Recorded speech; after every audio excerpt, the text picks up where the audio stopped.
She looked like just a stranger fixing his car until he saw her ring and everything unraveled. It started like any other scorcher in the Mojave Basin. The kind of heat that bakes through the soles of your boots and makes the horizon ripple like a mirage. Asphalt shimmered in waves. Tumbleweeds rolled in lazy spirals across the abandoned highway. And silence hung so thick in the desert air, it felt like the world had pressed pause, except for one thing that didn't belong: a champagne-colored Bentley Continental, parked awkwardly on the sunburnt shoulder hood, propped open like a white flag. Inside, Nolan. Wexler was sweating through a linen shirt that probably cost more than the average person's monthly rent. He was a man used to control, used to answers.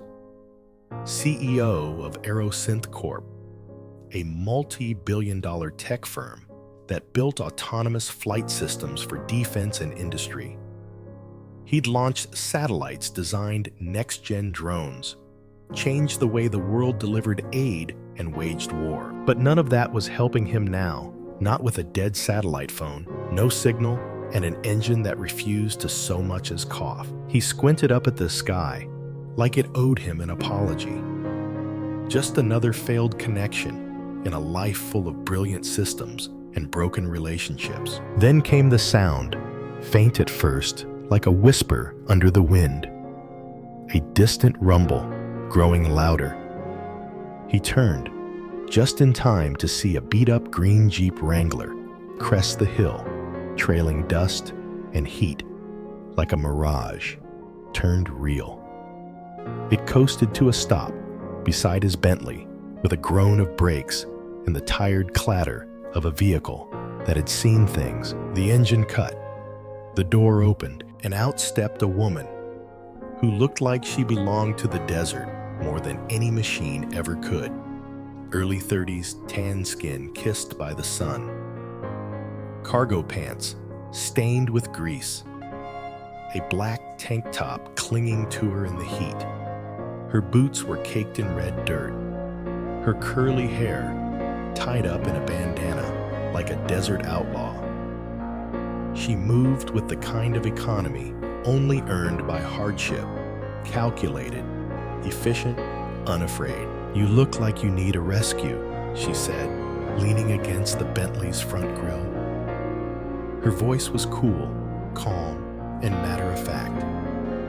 But there was something in it. A weight beneath the ease, like she was holding back an ocean of meaning. Nolan forced a smile. "You wouldn't happen to have a working phone, would you?" "Nope," she said, with a casual shrug. "But I've got tools, and I've got time." He laughed, a little disarmed, despite himself. "Let me guess. You're a mechanic." "I'm something like that," she replied, already moving toward the engine. What he didn't know, what he couldn't know, was that her timing wasn't fate. It wasn't luck.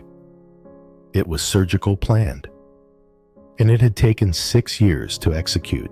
She introduced herself as Rhea Holloway, claimed she lived nearby in a solar trailer compound, said she fixed engines to support her passion for metal sculpture. She crouched beside the Bentley, ran her fingers along the engine with the familiarity of someone checking a pulse. Alternators fried, she diagnosed in under 5 minutes. "Good news is, I've got one that'll fit in my Jeep. Bad news is it'll cost you, let's say, a cup of coffee." That was the first lie. Nolan watched her work. The precision, the confidence, the way her hands moved without hesitation, like she had taken this engine apart before. She didn't ask questions. She didn't check a manual. She simply knew. And then came the moment that cracked open the past like dry earth. She leaned in deeper, under the hood, her wrist twisted. A bracelet slid down her arm, and there on her right hand was a ring, simple silver, etched with a wave-like insignia. Nolan's breath caught. His world shifted. He knew that ring. It had once belonged to his brother Emmett. The only family he had left Emmett, who died in a fire 6 years ago in one of Aerosynth's prototype labs. A death ruled an accident. A chapter Nolan had buried half by grief, half by necessity. His voice was barely audible. "Where did you get that ring?" Raya looked up slowly. Her eyes met his, and the mask dropped. For just a moment, he saw something raw and untamed behind them. Pain, betrayal, memory. "I didn't get it," she said. "I married the man who wore it." The words hit like a gunshot. Nolan reeled. "You what you were?" "With Emmett. We were together for 3 years. Married for 1. But you wouldn't know that because the board scrubbed me out of the records like I was an accounting error." The heat of the day suddenly felt distant, cold. "I never heard about you," Nolan murmured. "Of course not," she said, voice tight with control. "Because they didn't want you to. I was locked out of the settlement, denied benefits, cut off from his funeral. I was left with nothing but this ring and the files he left behind." Files. Nolan blinked. Files. She walked to her Jeep, opened the back, and pulled out a heavy black folder secured with a cracked leather strap. Emmett knew they were watching him. He documented everything. Tests that violated safety protocol, dangerous compounds, pressure from higher-ups to bypass regulations. He left all this for someone he trusted. "I've spent years trying to get anyone to look, but nobody wanted to believe the Golden Boy Company was hiding a body." She handed the folder to Nolan.